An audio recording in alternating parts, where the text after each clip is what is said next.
Ok, esto ya está grabando. Bonjour, Bonjour, ¿ça va? mais très bien, merci. Yo siempre empiezo las entrevistas preguntando lo mismo. ¿Por qué haces cine? La question, c'est toujours la même. Quand je débute un entretien, pourquoi tu fais du cinéma? Ah mais ça c'est une question très compliquée. Je sais, on m'a déjà posé la question plusieurs fois. C'est très difficile de répondre. Je ne sais pas si on peut vraiment d'ailleurs répondre à cette question-là, mais je sais que j'ai jamais envisagé de faire autre chose. Je sais pas, c'est quelque chose qui était inhérent. J'ai toujours, je sais pas, pensé en image, je pensais avec ce langage-là. Je pensais que le cinéma était un langage et que voilà, c'était le langage auquel moi j'avais accès, que je désirais toujours. Et voilà, c'est tout ce que je pourrais répondre là-dessus. C'est un mystère et j'ai pas forcément envie de savoir d'ailleurs exactement ce qu'il y a derrière ce mystère, de l'expliquer quoi.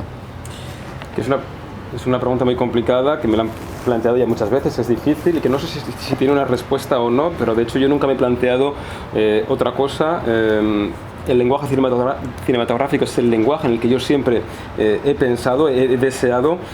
Es un cierto misterio y no sé si quiero ni siquiera resolver ese misterio. A mí me gusta que no se resuelva ese misterio. Là, ça me plaît bien que ça reste un mystère. Sí, yo también. Tu idea era hablar de una persona completamente perdida, a la deriva, sin rumbo. Como citas en el dossier de prensa, hablas de Jacques Kerouac. O hablar del mundo de la prostitución masculina. La théorie de départ, c'était cette idée de montrer quelqu'un perdu, à la dérive, qui n'a pas de cap, ou c'était d'abord la prostitution? Parler de la prostitution masculine. Non, alors en fait moi je ne suis pas parti d'un thème. Le thème social n'était pas le début du film, c'est effectivement la première réponse, la première suggestion, la première proposition, c'était un personnage, c'était ce personnage. Alors d'ailleurs je ne sais pas si c'était forcément un personnage à la dérive, mais en tout cas un personnage un marginal, un personnage qui était hors des règles, qui n'avait pas de possession, qui était un personnage très aimant. Et qui était un personnage surtout de la résilience, de la ténacité, presque de l'obsession, en fait, quelqu'un qui ne lâche jamais et qui pourtant paraît peut-être plus faible, plus fragile que les autres, mais qui en fait a une endurance incroyable, fascinante et inexplicable. C'était ça le point de départ. La idea principal, o sea, no comencé, o sea, la idea principal no era una temática social, al contrario, la idea inicial fue la del personaje, quizá un personaje a la deriva, no sé si un personaje a la deriva, pero sí un personaje marginal, fuera de las reglas, sin posesiones, sin nada, que no tiene nada, pero un personaje resiliente, un personaje que resiste, tenaz, que no abandona nunca, quizá más frágil que los demás, pero resistente, ¿no? que muestra esa resiliencia frente a la adversidad, frente a lo que le sucede. ¿Podríamos definirlo como un romántico de la vida? ¿Alguien que está a favor de lo más profundo del ser humano, cosa que el mundo va hacia otros derroteros? Un romantique de la vie, quelqu'un qui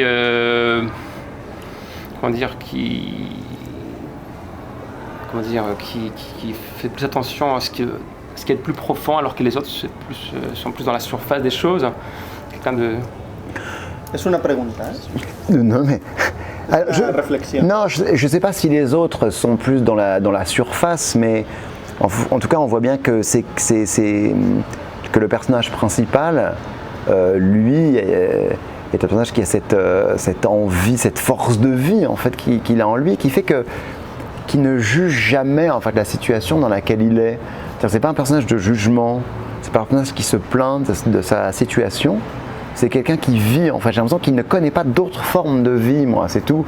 Et en fait, dans cette forme de vie, il se trouve que comme n'importe qui, il a besoin, un absolu besoin d'aimer, et que ça paraît pas du tout incompatible avec la vie qu'il mène, tout simplement. No sé si los demás son superficiales, en todo caso el personaje de Leo tiene una fuerza de vida una fuerza vital. Él nunca juzga su situación, sus condiciones, no se queja.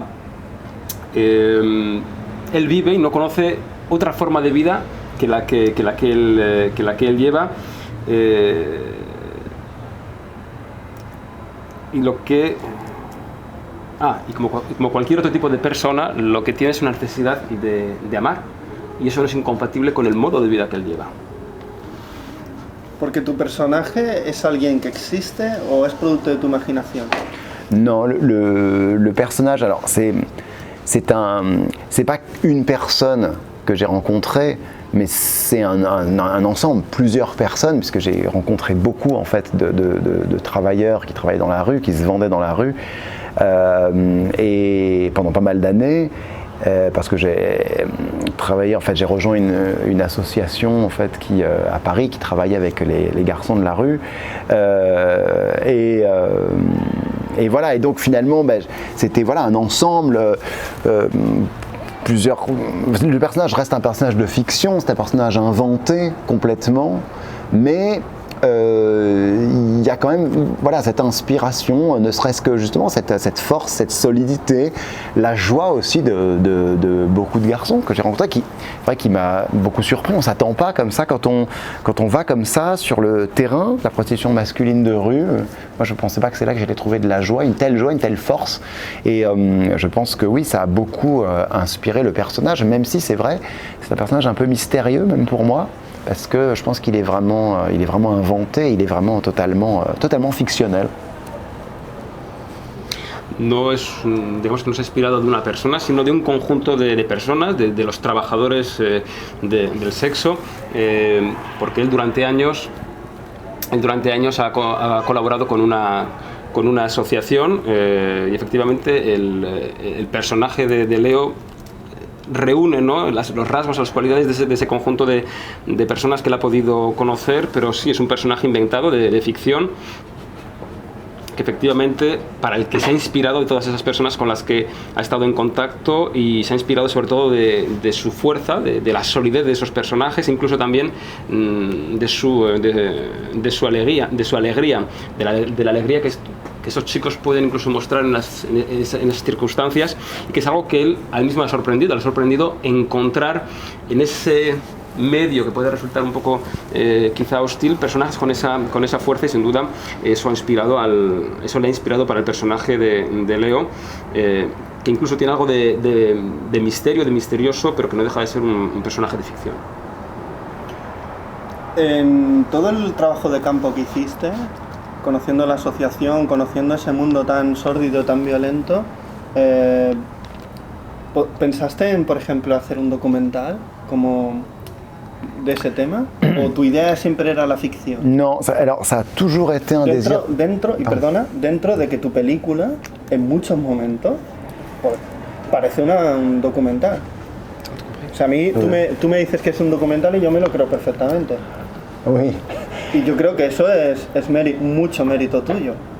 Oui, o sea, oui. Jugar con el documental y la ficción de esa manera tan natural y tan libre. La fin, alors c'est quoi? C'est vraiment du mérite de jouer avec le genre documentaire et la fiction de façon si libre, surtout avec cette fin du film. Alors, pour répondre à la question, non, j'ai toujours voulu faire une fiction parce que, pour une raison simple, c'est que le film étant bâti sur un personnage imaginaire, ça ne pouvait être qu'une fiction. Ça pouvait être qu'une fiction parce que je voulais qu'il n'y ait aucune limite dans la narration qui était vraiment très, très construite en réalité. C'est-à-dire que j'ai vraiment j'ai passé beaucoup de temps non seulement sur le terrain, mais beaucoup de temps à écrire, à construire dramatiquement le film. Après, je pense que ce qui se passe, c'est que ça fait un effet de vérité. C'est-à-dire que les gens qui voient le film admettent très rapidement qu'il y a un effet de réalisme. Mais nous, quand on a fait le film, on n'a jamais utilisé les mots réalisme et documentaire. Déjà ça, et après Desde el principio, nunca se planteó la película como un documental, siempre como una ficción, por una razón, porque está construido sobre un personaje de ficción. De hecho, la narración es una narración muy construida, muy trabajada, a partir, ¿no?, también de todo ese trabajo que ha hecho previamente sobre el terreno, en contacto con la asociación, y el guión también. El guión es muy trabajado. El resultado es que hay un efecto de verdad, de realismo, pero sin embargo ellos él y su equipo, durante todo el tiempo que han trabajado en la película, nunca han utilizado los términos documental ni realismo. En revanche, je dirais que, alors je ne sais pas si tu peux traduire ça, mais c'est pas un film documentaire, mais c'est un film documenté. No es una película, no es un documental, pero es una película muy documentada. Voilà, c'est-à-dire que le travail de recherche, et en fait c'est même pas que de la recherche, parce que finalement c'est même pas des informations moi, que je cherchais, c'était des émotions, c'était un travail d'émotion. Alors je sais pas si après, voilà, quand on fait un documentaire, il y a évidemment l'émotion, mais je me demande aussi, voilà, il y a tout cet intérêt qui est un intérêt d'information. Moi c'est vrai que j'étais beaucoup dans l'émotion, et que plus j'avançais au contact de ces garçons, plus j'avais ces émotions très très fortes, et que pour les faire ressurgir dans un film, ces émotions se doivent d'être construites dans un scénario et ensuite mises en scène, mais de manière purement fictionnelle, parce que c'est complètement, enfin c'est de la manipulation d'une matière inventée.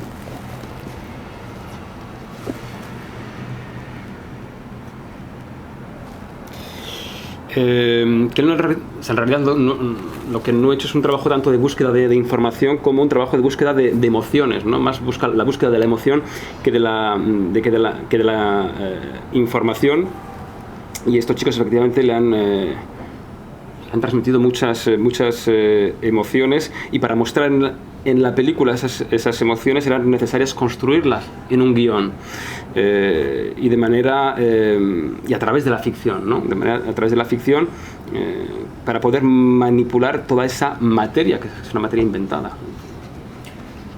Me gusta mucho el paisaje de la película.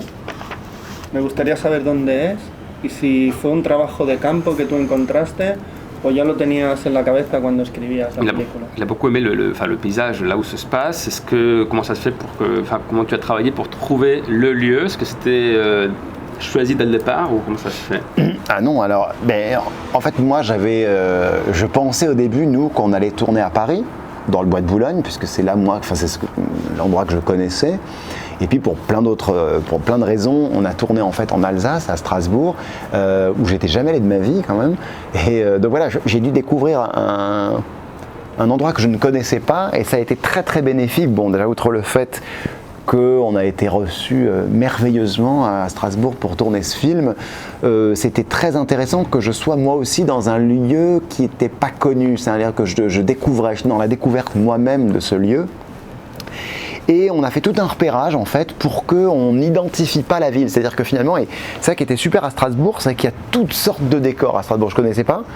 Et il y a énormément de choses, c'est-à-dire qu'on a pu voilà, finalement tourner dans des décors qui étaient parfois un petit peu des décors qui semblaient un peu, qui me faisaient penser moi à des films américains, d'autres des espèces de banlieues, comme ça, de paysages un peu de no man's land, d'autres de la forêt en ville comme le Bois de Boulogne. C'était très riche, et voilà, tout ce que j'avais moi en tête, c'était que l'idée d'universaliser un peu cette histoire et de faire en sorte qu'on n'identifie pas une ville, que ça pourrait être n'importe quelle ville.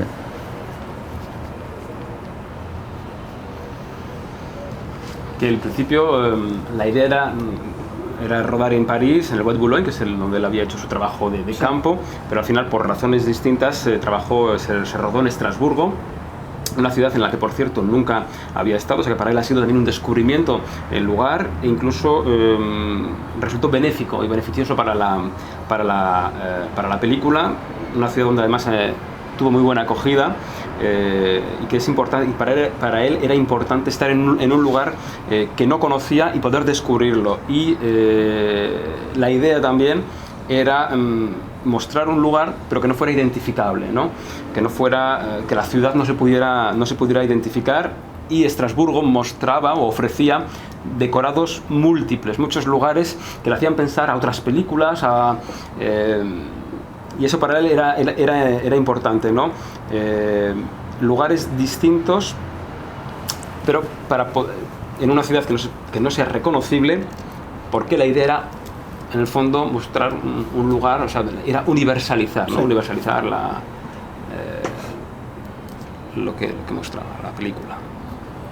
La idea de la cámara en mano, de filmar la película en cámara en mano, ¿fue una idea desde el principio o trabajando con el cinematógrafo? Porque Alors, eso es muy arriesgada, en ese sentido la película. Est-ce que c'est une idée de départ à la caméra à l'épaule? Parce que c'est quand même un choix risqué. Porque yo creo que tu intención es que estemos encima del personaje y sobre todo dentro. Voilà, parce que ton idée, voilà, c'est que ce soit près de lui, mais surtout en lui. Y que sintamos el agobio, la asfixia que él siente al no poder conseguir lo que realmente quiere. Porque él, yo lo veo un poco Robinson Crusoe. Il est un peu Robinson Crusoe, quand on ressent ce qu'il En un son mundo- angoisse, qu'il n'arrive pas à voir ce qu'il veut. Il est un peu Robinson Crusoe En un mundo que él está, pero no está. dans un monde où il est, mais il n'est Es pas. como una especie de limbo, ¿no? Es my idea. alors, Son muchas cosas, ya lo sé. non, mais, alors, la caméra portée, oui, c'était une idée que j'avais dès le départ. Je voulais que tout le film soit en caméra portée. D'abord, c'est le cas, il fallait un seul plan qui ne l'est pas.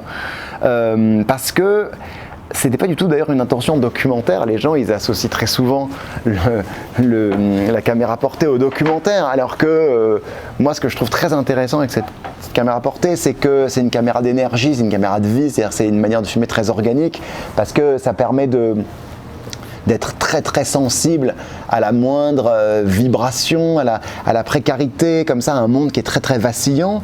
Et je trouve que voilà, c'est une manière également de montrer qu'on filme des personnes qui sont difficiles à filmer, que c'est comme des animaux sauvages, d'où le titre du film. Mais finalement, voilà, la caméra a du mal, elle tremble, elle essaye de bouger pour essayer de les cerner. Et j'ai trouvé que ça donnait beaucoup de force en fait de les filmer comme ça. Et puis, il y a aussi l'idée que la caméra portée, c'est aussi quelque chose de très sensuel, de très doux. Moi, il y a quelque chose de très très caressant dans cette caméra. Et j'ai trouvé important de montrer que cette caméra, qui est un peu l'ange gardien du personnage, ben voilà, tournait autour de lui avec bienveillance, qu'elle épousait un petit peu ses mouvements avec pas mal de douceur et pas mal de sensualité. Et on a un personnage qui est très sensuel. Et j'ai trouvé que c'était fort, que c'était organique, que c'était plein de vie de filmer avec cette caméra portée. C'était une intuition qu'on avait et qu'on a respectée jusqu'à la fin du film. La cámara al hombro es una idea efectivamente inicial desde el principio. Solo hay un plano en la película que no es cámara al hombro. Es verdad que habitualmente se asocia la cámara al hombro a los documentales. Y sin embargo, lo que la cámara, ese tipo de movimiento de cámara o de trabajar la cámara al hombro, lo que también aporta es mucha energía, ¿no? Aporta algo orgánico, mucha vida.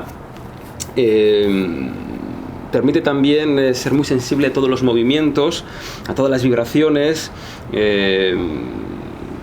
Y nos permite también captar la precariedad, ¿no? de este personaje. Es difícil para mostrar la dificultad que tenemos para filmar a este personaje en movimiento, con una cámara que fluctúa, que vacila.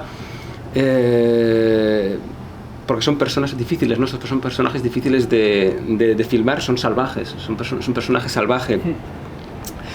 Y creo que ese tipo de cámara le da más fuerza, o sea, este tipo de trabajo con cámara al hombro le da más fuerza. También este tipo de trabajo de cámara aporta sensualidad, es una cámara orgánica y la cámara se convierte un poco en el ángel guardián del personaje, ¿no?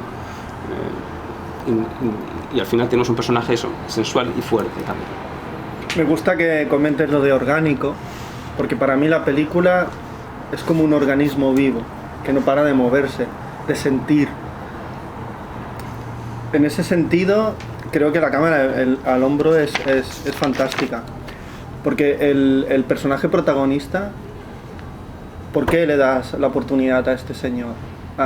¿Por qué eliges a este actor para que sea ese protagonista? ¿Quién te imaginabas cuando estabas escribiendo la película? T'as tout compris? Pas la fin. À qui tu pensais? Pourquoi tu as donné la chance d'incarner ce rôle à ce comédien-là? Est-ce que tu l'avais déjà dans la tête? C'était lui? C'était pour lui que tu as écrit ou pas? Porque además los tatuajes Parce que tatouage. son suyos o son caracterización. Voilà. Est-ce que ces tatouages, ça vient avec le comédien ou tu les as fait tatouer sur lui? Non mais en fait, non mais c'est vrai que moi quand j'écris, enfin pour l'instant, ce que j'ai écrit jusque-là, j'imagine jamais un comédien. Je sais qu'il y a des gens qui font ça, ça aide aussi, hein, c'est des manières de travailler, mais moi je trouve que c'est bien parce que parfois je change en fait les visages, les corps, ça je trouve ça toujours intéressant, voilà, de pas avoir quelqu'un, que ce soit fluctuant, mais par contre d'avoir des actions, des sensations, ça oui. Mais donc je pense jamais à un comédien avant. Pour moi il y a des processus, d'abord on écrit. Et une fois qu'on a le meilleur scénario, enfin qu'on trouve qu'on est content du scénario, là on commence le casting. Donc non, j'avais pas pensé à faire, je le connaissais pas de toute façon quand j'ai commencé à écrire. Après, eh bien, alors donc j'ai rencontré Félix de manière finalement assez classique. Et puis bon, je crois qu'on s'est entendu, c'est-à-dire que j'ai beaucoup aimé la manière dont il a compris le scénario, c'est-à-dire que il avait compris quoi. Voilà, il avait compris que c'est pas un scénario qui se base sur la psychologie, c'est pas la peine d'essayer de comprendre les mécanismes psychologiques pendant des heures, mais que c'était un film qui était sur le corps, sur l'action, sur la vibration, sur un instinct qui me donnait et que moi j'essayais de maîtriser. Et puis c'est un comédien qui ne se regarde pas jouer, qui a cet oubli de lui-même, qui est très intéressant pour moi, puisque je racontais l'histoire d'un personnage qui s'oublie, qui ne se voit pas non plus. Donc ça, je trouvais ça intéressant. Après, ces tatouages, mais ce sont les siens. Je les ai découverts parce que quand je l'ai rencontré, et j'ai trouvé très intéressant que finalement, il ait tous ces éléments qui correspondent au code de la virilité traditionnelle. C'est les codes de la virilité qu'on attribue à la virilité. Mais ce que je trouve intéressant, c'est qu'à côté de cette force, enfin cette présumée force, ces présumés codes de la virilité, il y avait cette fragilité, ce côté très enfantin que Félix a en lui, notamment quand il se déplace, et que je trouvais très intéressant parce que ça faisait un équilibre que je trouvais très, très fort et très profitable pour le film. No, cuando empecé a escribir la película, el guión de la película no tenía en mente al actor, a Félix, porque cuando escribo no pienso nunca en un actor, además a veces las caras, los rostros cambian, pienso sobre todo primero en acciones, en sensaciones cuando escribo el guión, y cuando ese está concluido entonces ya llega el momento de hacer el casting y pensar en un actor. Entonces a Félix, cuando conocí a Félix lo conocí de una manera clásica, a través de un casting, en fin, de una manera clásica, y lo que me gustó de Félix es la manera que tuvo de entender, de captar el guión. Entendió que no se basaba en captar o entender la psicología de los personajes o la psicología o los mecanismos psicológicos del personaje, no, entendió que es un personaje que se basa en el cuerpo, en la acción, la vibración, el instante. Es alguien además, Félix, que no se mira cuando actúa, ¿no? Se olvida un poco cómo se olvida el personaje que interpreta. En cuanto a los tatuajes, sí, son sus propios tatuajes. Pues sí que tiene tatuajes. Tatuajes que nos pueden hacer pensar en los códigos no clásicos de la virilidad masculina, y sin embargo, detrás de esos códigos de virilidad masculina, en Félix hay algo también de niño, de infantil, ¿no? La manera que tiene de moverse, de jugar, y le pareció muy interesante ese equilibrio, ¿no? entre esos dos aspectos. Ahora quiero terminar ya, porque ya llevamos un buen rato hablando y el Álvaro está haciendo un trabajo enorme, sensacional. Me encanta cómo están filmadas las secuencias de sexo, porque lo puedes como tocar. Il adore, enfin il a beaucoup aimé comment tu as tourné, comment tu as filmé les scènes de sexe, parce qu'on a l'impression qu'on peut même les toucher. Como si tú estuvieras ahí también. Ouais, comme si tu étais présent, toi, le spectateur, Sobre là. todo el momento con el discapacitado y ellos dos. Avec le handicapé, on dirait que t'es la quatrième personne presque. Yo me sentía como estando allí también. Voilà. Y me sentía como... Y eso lo hace la película, su construcción. Ouais, c'est la construction du film qui fait qu'on est vraiment avec eux, enfin presque en spectateur sur place. Mais alors, l'idée, c'était plus de que les scènes de sexe devaient être filmées comme toutes les autres scènes. C'était des scènes de travail ordinaire. C'est-à-dire qu'on a essayé de se dire voilà, qu'on ne faisait pas des scènes tout d'un coup qui paraissaient extraordinaires parce que c'était les grandes scènes de sexe, mais que comme je filmais le sexe, c'était en fait leur travail, donc on filmait ces scènes de manière tout à fait ordinaire.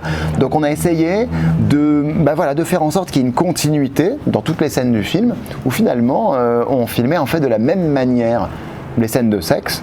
Les comédiens jouaient de la même manière, on ne changeait pas grand-chose. On essayait de faire en sorte que c'était leur travail de tous les jours et que ce ne soit pas justement des grands événements. Alors déjà dans le filmage, mais aussi dans la construction du film, que les scènes arrivaient, on n'est pas prévenu, elles se déroulent, c'est tout, parce que c'est un fait, ces activités sont répétitives parce que c'est leur travail quotidien. Et je pense que finalement, c'est ce qui fait qu'on a aboli aussi la distance. C'est qu'on ne prend pas de recul, c'est ni voyeur, ni distancé. C'est juste, je crois, la distance propre à celle qu'on a quand on filme tout travail. La idea, efectivamente, cuando nos planteamos rodar las escenas de sexo, es que fuera como el resto de las escenas, ¿no? O sea, en realidad lo que hacemos es filmar trabajadores ordinarios. No queríamos que esas escenas de sexo se convirtieran en un acontecimiento dentro de la película, sino que había que tratarlas de manera como si fuera una continuidad, porque efectivamente esas escenas de sexo son repetitivas también, porque es lo que hacen como trabajadores del sexo que son, y los actores actúan de hecho de la misma manera que en el resto de escenas. Lo que quisimos y creo que hemos conseguido es eliminar esa distancia, ¿no? Que hace que asistimos a esas escenas de sexo sin que sea voyeur y tampoco sin que haya una gran distancia. Ahora te tengo que preguntar tu primera película en la Semana de la Crítica de Cannes. Wow, ¿no? Qué pasada. Impressionnant, non? Ça impressionne ton premier film et être sélectionné à la Semaine de la Critique. Oui, c'est très impressionnant, c'est très intimidant. Eso no te lo imaginabas. Est-ce que tu peux imaginer ça? Non, surtout... En el Festival de Cannes, ahí es nada. Non mais, en fait, moi, je pensais quand on faisait le film, je pensais juste au film. Moi, je pensais pas à ce que le film allait devenir après, surtout pas. Je pensais juste à faire le film. C'était mon travail, parce qu'après, voilà, c'est terminé, moi, hein, une fois que c'est fini. Donc, je pensais à ça. Et et quand on a appris que c'était la Semaine de la Critique, c'était une tellement belle expérience, quoi. C'était un tellement beau moment pour tout le monde, pour l'équipe. C'était une manière géniale de découvrir ce film. Et puis, c'était une manière aussi de se dire que c'était un film de cinéma. C'est-à-dire que c'était pas un film qui était un film social, justement, c'est ce que je voulais pas. C'était pas un film qui était un film un peu spécial, c'était un film parmi les films. Et je trouve que c'est ça qui était merveilleux, en fait, de dire voilà, que c'est un film, il y a plein de films et que c'était du cinéma. On est là au cinéma avec ce film-là. Et la Semaine de la Critique a énormément contribué à ça, et c'était magnifique, vraiment magnifique. Mais, comme vous dites, très intimidant, ça c'est évident, oui. Lo que está, sí, efectivamente, fue muy impresionante, ¿no?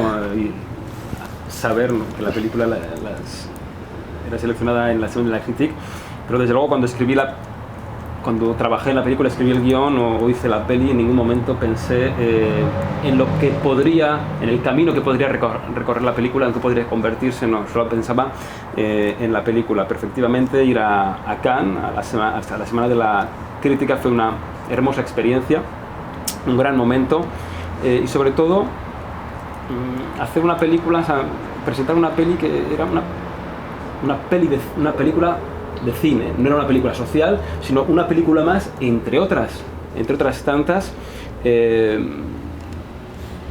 saber que efectivamente se iba al cine a ver eso, una película entre tantas otras, que contribuir al cine, ¿no? Contribuir a hacer algo cinematográfico, y eso, y conseguir eso, es verdad que la Semana de la Crítica ha facilitado también el conseguir eso mismo, ¿no? Faire un film de cinéma, un film de cinéma, tout simplement, parmi les autres films de cinéma. Hacer una peli como el resto de pelis en un festival tan grande como Cannes. Y ahora, para terminar, me gustaría que me dijeras qué película cambió tu mirada como espectador, o qué autor, o una de ellas, porque seguramente tendrás muchas, cuando eras un adolescente, un teenager. Bah, parce qu'il y a eu un film, quand tu étais, je sais pas, adolescent, un film qui a changé ton regard sur le cinéma. Que ha cambiado su mirada sobre, o sea, la película, que siendo adolescente le cambió, o sea, Sí, que su aparte mirada, de entretener, pues que voilà, el cine podía ser otras cosas. t'as fait découvrir que le cinéma, ça pouvait, ça pouvait être un divertissement, enfin, mais un film qui a pu changer vraiment ta vision du cinéma. Una de ellas, porque Un film. Oui, oui, mais alors malheureusement, aucune originalité là-dedans, mais j'ai vu Psycho d'Alfred Hitchcock quand j'étais très jeune, et je crois qu'il y a eu quelque chose, oui, qui s'est passé parce que comment je pourrais expliquer, j'ai eu l'impression que quand j'ai vu ce film, je soupçonnais pas encore, je sais pas quel âge j'avais, mais je devais être, j'étais vraiment petit, quoi. Et je pouvais pas imaginer que des images de cinéma pouvaient avoir une telle puissance. Et alors évidemment, j'étais jeune, j'étais tout petit, donc forcément j'étais assez terrorisé par le film, mais aussi je me souviens que j'avais été très impressionné par la manière dont les personnages existaient. Les personnages existaient tellement, tous ces personnages de cette Marion du début, mais comme la présupposée mère de Norman Bates, et je les trouvais tellement réels que je me disais mais comment est-ce que c'est possible, comment est-ce que le cinéma peut faire exister de tels personnages, comment est-ce qu'on peut être aussi blessé quand un personnage disparaît, et voilà, et je me souviens d'avoir été hanté, mais enfin encore maintenant, par ce film qui est un film que je revois très, très souvent, et voilà, et je me souviens donc j'étais un peu préadolescent, mais j'avais été très très très marqué par ce film. C'est un film qui a eu une grande importance pour moi et par la suite aussi. No voy a ser nada original, ¿no? Pero la película Psicosis, quizá fue esa película que la vi siendo muy muy joven y me impresionó mucho, por supuesto, pero no pensaba que, o sea, me di cuenta, algo sucedió viendo esa película, ¿no? Le transformó de algún modo porque descubrió quizá que no imaginaba que las imágenes de cine pudieran tener tanta potencia, ¿no? Y recuerdo eso lo hace pensar efectivamente, ¿no? a personajes como Marion o la madre de Bates, y cómo el cine puede crear, ¿no? ese tipo de personajes. Sin duda es una película que le ha marcado mucho, que le marcó en ese momento, que sí, quizá todavía. Merci. Por Gracias, tu tiempo, muchas gracias. por tu película. Gracias. Y yo siempre digo hasta la próxima película. Voilà, à ton prochain film. Mais avec grand plaisir. Gracias. Gracias.